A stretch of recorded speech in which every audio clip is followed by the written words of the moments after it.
राधे राधे। आप सभी को नमस्ते, गुड मॉर्निंग। स्वागत है आप सभी का हमारे चैनल पे। वन लाइनर क्वेश्चन हम लोग देखते हैं डेली 100 क्वेश्चन के आसपास, तो आज भी हम लोग देखेंगे।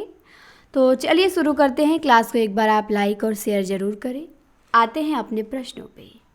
पहला प्रश्न है कि भक्ति का जो सोता दक्षिण की ओर से धीरे धीरे उत्तर भारत की ओर पहले से ही चला आ रहा था, उसे राजनीतिक परिवर्तन के कारण शून्य पड़ते हुए जनता का हृदय क्षेत्र में फैलने का पूरा स्थान मिला।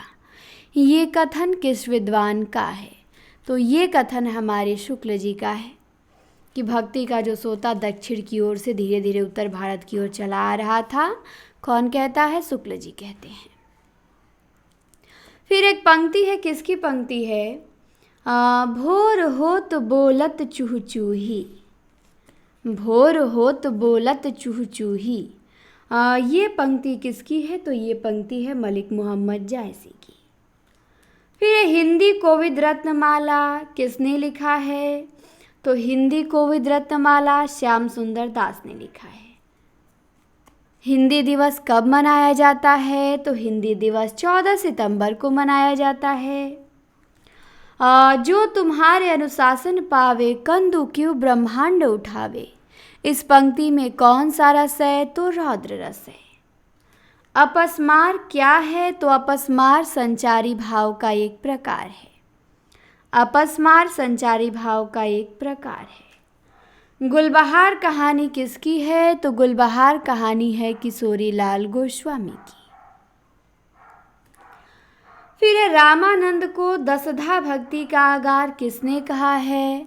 तो रामानंद को दसधा भक्ति का आगार कहा है नाभा दास ने। किसने कहा है? तो नाभा दास ने रामानंद को दसधा भक्ति का आगार कहा है। कबीर के पद किसकी रचना है? तो क्षिति मोहन सेन की रचना है कबीर के पद। फिर वार्णिक छंदों में गढ़ कितने प्रकार के होते हैं? तो वार्णिक छंदों में गढ़ 8 प्रकार के होते हैं। कितने प्रकार के? 8 प्रकार के।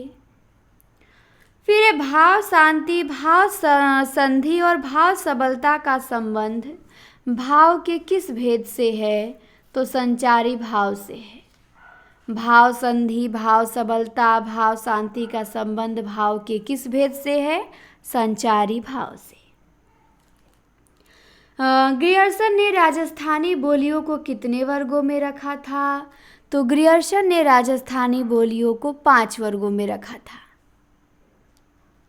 बिहारी की 3 बोलियों का एक वर्ग बना के बिहारी नाम किसने दिया? तो ग्रियर्सन ने दिया। बिहारी की 3 बोलियों का एक वर्ग बना के बिहारी नाम ग्रियर्सन ने। फिर है कि केंद्रीय हिंदी निदेशालय की ओर से देवनागरी लिपि तथा हिंदी वर्तनी का मानकीकरण कब प्रकाशन में आया? तो 1983 में आया।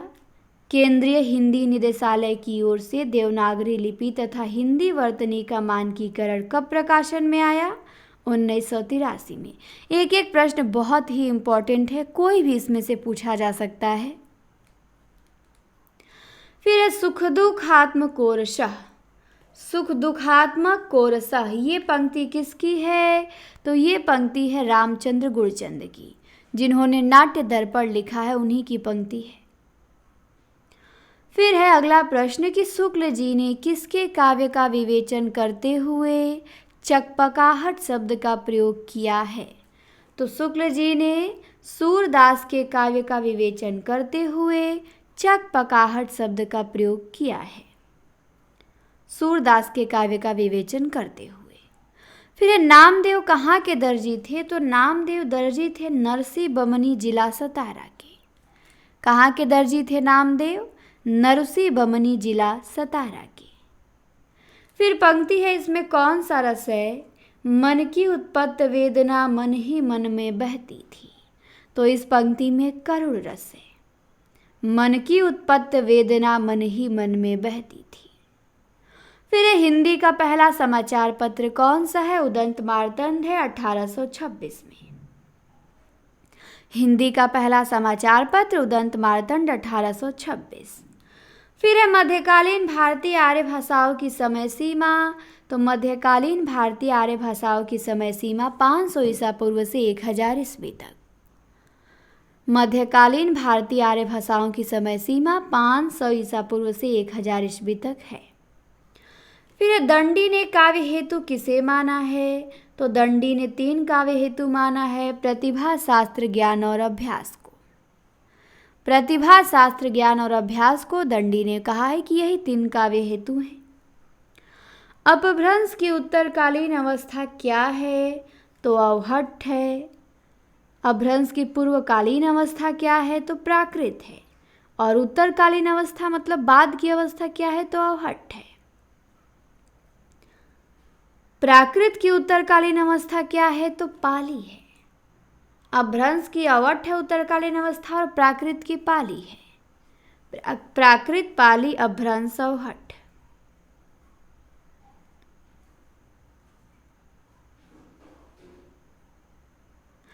फिर मजदूरी और प्रेम निबंध की शैली किस प्रकार की है? तो सरदार पूर्ण सिंह का निबंध है मजदूरी और प्रेम। इस निबंध की जो शैली है वो व्याख्यात्मक एवं भावात्मक है। मजदूरी और प्रेम निबंध की शैली व्याख्यात्मक एवं भावात्मक है, सरदार पूर्ण सिंह का निबंध है। फिर है बिन गुरु ज्ञान न होई। ये पंक्ति किसकी है कि बिन गुरु ज्ञान न होई? तो ये पंक्ति ज्ञानदेव की है, बिन गुरु ज्ञान न होई। दिलोदानिश उपन्यास है, किसका उपन्यास है? तो कृष्णा सोबती का उपन्यास है दिलोदानिश। फिर है तू दयालु दीन है, तू दानी हो भिखारी, ह प्रसिद्ध पात की तू पाप पुंजहारी। इसमें कौन सा रस है? तो इसमें भक्ति रस है। तू दयालु दीन हो, तू दानी हो भिखारी, तू प्रसिद्ध पात की तू पाप पुंजहारी, पंक्ति में भक्ति रस है।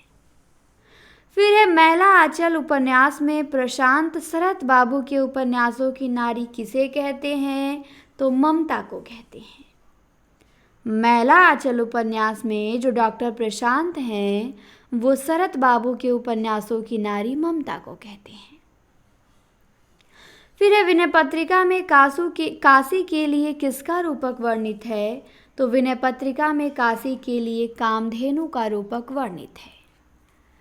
काशी के लिए कामधेनु का रूपक वर्णित है। विनय पत्रिका में शांत रस प्रधान है, 279 पद हैं, भाषा ब्रज भाषा है और गीति काव्य है।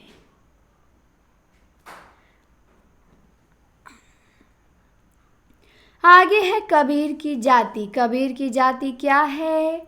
तो कबीर की जाति है जुलाहा। कबीर की जाति जुलाहा है। फिर है एक पंक्ति ऊंच नीच धन संपत्ति हेरा। ये पंक्ति किसकी है? तो ऊंच नीच धन संपत्ति हेरा, ये पंक्ति उस्मान की है चित्रावली से। ऊंच नीच धन संपत्ति हेरा। फिर है अंधा युग में कृष्ण को प्रभु नहीं वंचक किसने माना है?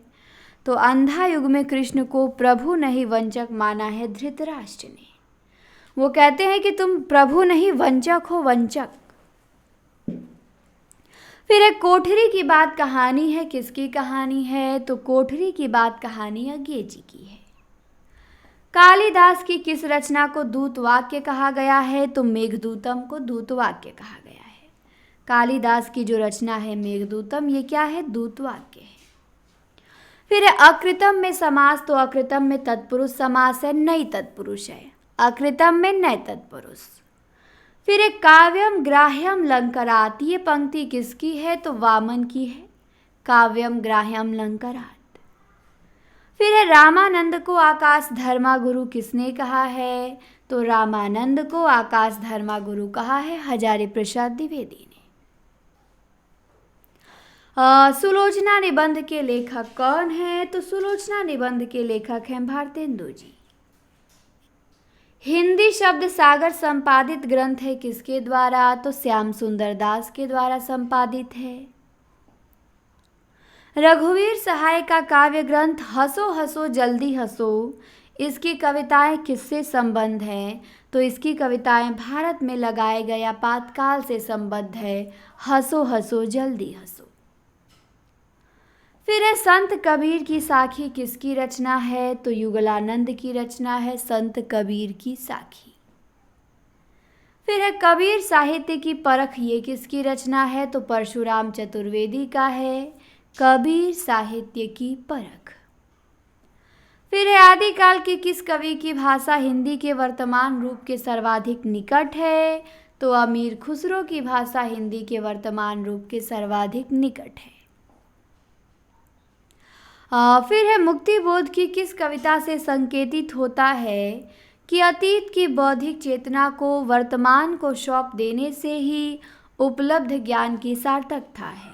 तो ये संकेतित होता है उनकी कविता ब्रह्म राक्षस से। एक टोकरी भर मिट्टी कहानी किसकी है? माधवराव सप्रे की है। एक टोकरी भर मिट्टी माधवराव सप्रे। अपनी शताब्दी के नाम काव्य है किसका है? दूधनाथ सिंह का है अपनी शताब्दी के नाम। शब्दों की शताब्दी है ये काव्य किसका है? तो श्री राम वर्मा का है शब्दों की शताब्दी। फिर देखिए रामावत संप्रदाय के सन्यासी क्या कहे जाते हैं? तो रामावत संप्रदाय के सन्यासी अवधूत कहे जाते हैं। कबीर परिचय के रचनाकार कौन है? अनंत दास हैं। गुरु का उत्तमावस्था क्या होगा? गुरुत्तम होगा। गुरु का उत्तरावस्था क्या होगा? गुरुत्तर होगा। कुंभ में छोटी बहू कहानी किसकी है? बंग महिला की है। डॉक्टर विश्वनाथ प्रसाद मिश्र के मत से रीति काल का नाम श्रृंगार काल होना चाहिए क्योंकि श्रृंगार और प्रेम ही रीति काल का मुख्य विषय है। सखी संप्रदाय के प्रवर्तक कौन है? स्वामी हरिदास हैं। अद्वैतवाद के प्रवर्तक शंकराचार्य हैं। बिजली कहानी राधिका रमण प्रसाद सिंह की है। गोदान उपन्यास के अंत में धनिया ने दाता दीन से क्या कहा? तो धनिया ने दाता दीन से कहा, महाराज घर में न गाय है न बछिया न पैसा, यही पैसे हैं और यही इनका गोदान है। फिर है किसने कहा तुम पशु हो तुम पशु हो तुम पशु हो? तो ये कहा अंधा युग में व्यास ने, तुम पशु हो तुम पशु हो तुम पशु हो। उत्पत्तिवाद किस आचार्य का सिद्धांत है? तो भट्ट लोलट का है। कहे ईसुरी फाक किसकी रचना है? तो मैत्रेयी पुष्पा की है। मेरे तो गिरधर गोपाल दूसरों ना कोई, ये पंक्ति किसकी है? तो मीराबाई की है। कबीर कितने वर्ष तक पवित्र जीवन पाए थे? तो 120 वर्षों का पवित्र जीवन पाए थे। रसिक शब्द क्या है? तो रसिक विशेषण है। काव्य हेतु कितने प्रकार के हैं? तो 3 प्रकार के हैं, व्युत्पत्ति अभ्यास और प्रतिभा। काव्य हेतु 3 होते हैं, व्युत्पत्ति अभ्यास और प्रतिभा। फिर है सुजान हित कृपाकंद निबंध और वियोग बेली किसकी रचना है?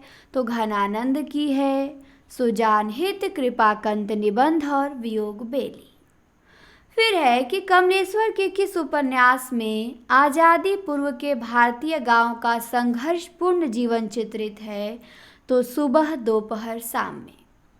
कमलेश्वर का जो उपन्यास है सुबह दोपहर शाम, इसमें आज़ादी पूर्व के भारतीय गांव का संघर्षपूर्ण जीवन चित्रित है। दिवस का अवसान समीप था, गगन था कुछ लोहित हो चला, पंक्ति किसकी है? हरिऔध की है प्रिय प्रवास से। फिर है कि खोज रिपोर्ट संदर्भ ग्रंथों के आधार पे कबीर की कितनी रचनाओं का उल्लेख मिलता है? तो 63 रचनाओं का उल्लेख मिलता है। फिर है आगे पर्वत के बाटा, ये पंक्ति किसकी है? तो जायसी की है आगे पर्वत के बाटा। फिर ध्वनि संप्रदाय के प्रतिष्ठापक आचार्य कौन है? तो आनंदवर्धन है। चंद्रदेव से मेरी बातें कहानी किसकी है? तो बंग महिला की है। शेखर एक जीवनी कैसा उपन्यास है? तो मनोविश्लेषणवादी है। पवित्रता निबंध किसका है? सरदार पूर्ण सिंह का है। कंकाल उपन्यास का प्रकाशन वर्ष 1929 ईस्वी है। आजाद शत्रु नाटक का प्रकाशन 1922 ईस्वी है। कबीर के दलित आलोचक कौन है? डॉक्टर धर्मवीर कबीर के दलित आलोचक हैं। मन की चंचलता कहानी किसकी है? माधव प्रसाद मिश्र की है मन की चंचलता। शुक्ल जी ने छायावाद के किस कवि को मधुमयी प्रतिभा और जागरूक भावुकता का कवि कहा है? तो जयशंकर प्रसाद जी को कहा है कि प्रसाद जी मधुमयी प्रतिभा और जागरूक भावुकता के कवि हैं। फिर आगे आते हैं। आगे दिया है कि स्तंभ, स्वेद, रोमांच, वैवर्ण्य, कंप, अश्रु, स्वरभंग और प्रलय ये भेद या प्रकार हैं किसके? तो ये सात्विक अनुभाव के प्रकार है। सात्विक अनुभाव 8 होते हैं। स्तंभ, स्वेद, रोमांच, स्वरभंग, हकलाना, वैवर्ण्य, अश्रु, प्रलाप। फिर पद्य प्रसून काव्य है किसका है? तो हरिऔध का। महाश्वेता किसका पर्यायवाची है? सरस्वती का है। कौन सी भाषा मध्यकालीन आर्य भाषा नहीं है? तो अपभ्रंश नहीं, संस्कृत नहीं है। मध्यकालीन आर्य भाषा संस्कृत नहीं है, ये प्राचीन कालीन आर्य भाषा है। मध्यकालीन में प्राकृत, पाली और अपभ्रंश यही 3 आएंगी। फिर है नहीं पराग नहीं मधुर मधु, नहीं विकास इहि काल। ये पंक्ति किस भाषा में है? तो ब्रज भाषा में है, बिहारी का। अलवार संतों की संख्या कितनी है? तो 12 है। आविर्भाव का विलोम क्या होगा? तिरोभाव होगा। बलन दीप देखा अंग्रेजा पंक्ति किसकी है? तो चित्रावली से उस्मान की है। बलन दीप देखा अंग्रेजा। फिर है कि आलोचना की भाषाई रीतिबद्धता को उन्होंने वैसे ही मुक्त किया जैसे निराला ने कविता को छंदों के बंधन से। ये जो कथन है किसके संबंध में है? तो ये कथन रामविलास शर्मा के बारे में है कि इन्होंने आलोचना की भाषाई रीतिबद्धता को वैसे ही मुक्त किया जैसे निराला ने कविता को छंदों के बंधन से। फिर है कामता प्रसाद गुरु बाह्य प्रयत्न के अनुसार व्यंजन के कितने भेद मानते हैं? तो 2 मानते हैं। बहुत बढ़िया प्रश्न है। कामता प्रसाद गुरु बाह्य प्रयत्न के अनुसार व्यंजन के कितने भेद मानते हैं? 2। फिर है दुस्साहस में उपसर्ग क्या है? तो दुस्साहस में दुस उपसर्ग है। पावन का संधि विच्छेद क्या होगा? तो पौ प्लस अन होगा। विवरण चिन्ह क्या है? तो विवरण चिन्ह है आपका एक लाइन रहेगा, फिर ऊपर बिंदी नीचे बिंदी, ये आपका विवरण चिन्ह हो गया। फिर है रसोई घर में समास, तो रसोई घर में संप्रदान तत्पुरुष है, रसोई के लिए घर। सुनो कारीगर काव्य है किसका है? उदय प्रकाश का है। सुनो कारीगर, अबूतर कबूतर। कबीर वचनावली के लेखक कौन है? हरिऔध हैं। कबीर एक नई दृष्टि के लेखक कौन है? डॉक्टर रघुवंश हैं। संत कबीर रामकुमार वर्मा का है। कबीर ग्रंथावली श्याम सुंदर दास का है। चंद्रलोक की यात्रा कहानी केशव प्रसाद सिंह का है। चंद्रलोक की यात्रा। अनंत, अनंत का विग्रह क्या होगा? तो अनंत का विग्रह हो जाएगा अन प्लस अंत, अनंत। फिर है कि आलंबन और उद्दीपन विभावों के कारण उत्पन्न भावों को बाहर प्रकाशित करने वाले कार्य क्या कहलाते हैं? तो अनुभाव कहलाते हैं। आलंबन और उद्दीपन विभाव के कारण उत्पन्न भावों को बाहर प्रकाशित करने वाले कार्य अनुभाव कहलाते हैं। फिर है कि क्रिया के उस रूपांतर को क्या कहते हैं जिससे उसके कार्य व्यापार के समय और उसकी पूर्ण अथवा अपूर्ण अवस्था का बोध हो? तो उसे हम काल कहते हैं।